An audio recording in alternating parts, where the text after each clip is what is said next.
Kubor ka Batisi TV. Lawan Rashapi da ka umsingam beats aqua na molai moro hakajingdap sunsnem jongka.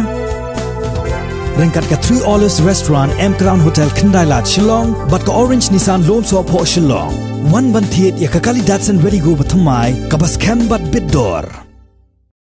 Hadin South Nem Kenti baka Sarkar Jilla kala penlong ain ya ka Meghalaya Resident Safety and Security Act haus nem arjar khat hnriu kum shibenta bante lakam ya ka jingwan rung kerthep jong ki bar Jilla bat ki menderi shakani ka Jilla Meghalaya menta ka Kenti ka Sarkar Jilla kan saplay paj ba no ha ka khat hnriu tarik uno pra arjar arpho ya ka entry point balashna hakasnong umling Ribhoy district.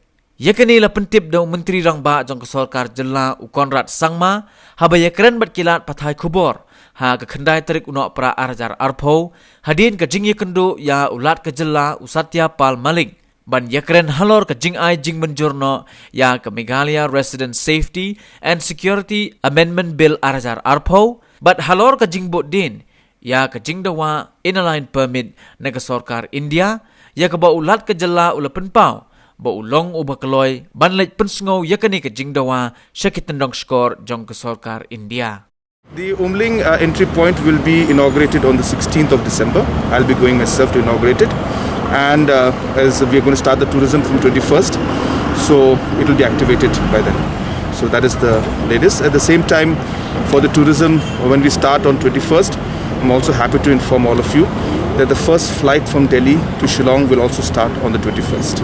So the airlines have confirmed, and we're hopeful that the flight will start on 21st, and it will also be there on 23rd also. And then we will ensure that at least once, up to twice a week, the flight from Delhi to Shillong directly will be operational. But the first flight will be on the 21st of December. Thank you. Direct flight. It's a direct flight from Delhi to Shillong and Shillong to Delhi. Yes, it can. It's not a small flight. It's a 72-seater flight. It's more than an ATR. It's a Q400 flight. It's a turboprop, of course, but it's more enhanced and more advanced than the ATRs. And it will be direct flight straight from Shillong to Delhi, Delhi to Shillong.